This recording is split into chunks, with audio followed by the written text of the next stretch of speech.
Imagine walking down a dimly lit street in New Orleans, 1919. From every single window, porch, and open door, the exact same sound blasting into the night air. Loud, non-stop jazz. But this isn't a celebration, it's a hostage situation. An invisible executioner has taken over the city, and your only shield against a bloody axe is the sound of a brass horn. The year is 1918. New Orleans was a city already on edge, reeling from the tail end of the Great War. But a far more intimate horror was brewing in the shadows. It began in the dead of the night. Italian grocers and their families were being systematically targeted. The method was always identical, brutal, and terrifyingly silent. The killer would meticulously chisel through the back door panel of a home, slip inside like a ghost, and head straight for the bedroom. He didn't bring a weapon. Instead, he would find the family's own heavy iron wood chopping axe, stand over their sleeping forms, and strike.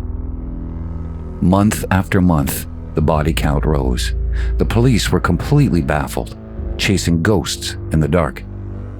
There were no demands, no stolen valuables, and absolutely no clues left behind, only blood-stained axes, abandoned at the crime scenes. A dark paranoia settled over the city. People began sleeping in shifts. Neighborhoods organized armed watches. Every creak of a floorboard became a potential death sentence. The city was drowning in absolute panic, waiting for a monster that they couldn't see, that they couldn't track, and that they couldn't stop. By March of 1919, the city had reached a breaking point, and that's where the killer decided to step into the light. On March 13th, a letter arrived at the offices of the Times. The headline shocked the entire state. The writer claimed to be an entity from the outer cosmos, a demon from hell, who had walked the earth for millennia.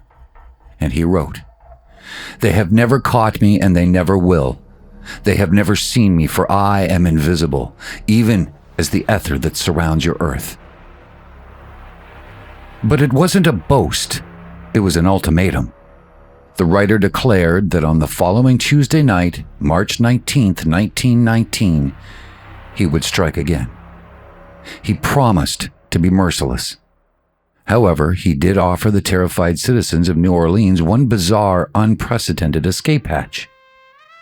He claimed to be a great lover of jazz music and swore that any home, any establishment, or any dance hall that was actively playing a live jazz band would be completely spared from his blade. The choice left to the city was visceral and absolute. Play jazz until dawn, or face the axe. What happened next changed the cultural fabric of America forever. The next morning, panicked citizens flooded local music shops, buying up every single record, sheet music, and instrument available.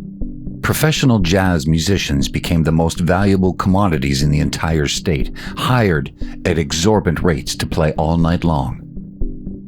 The night of March 19th, the entire city of New Orleans erupted into a frantic, hysterical, wall-to-wall musical frenzy. Massive crowds packed out the local dance halls. Amateur players sat on front porches with banjos and horns playing until their fingers bled. Neighbors opened their doors to strangers, huddling together around pianos just to keep the music loud enough to drown out the night. That very week, local composer Joseph John Davila rushed a brand new song into production called The Axeman's Jazz. It became an instant runaway nationwide hit. The Axeman held true to his terrifying promise. Not a single drop of blood was spilled that night. But the ripple effect was permanent.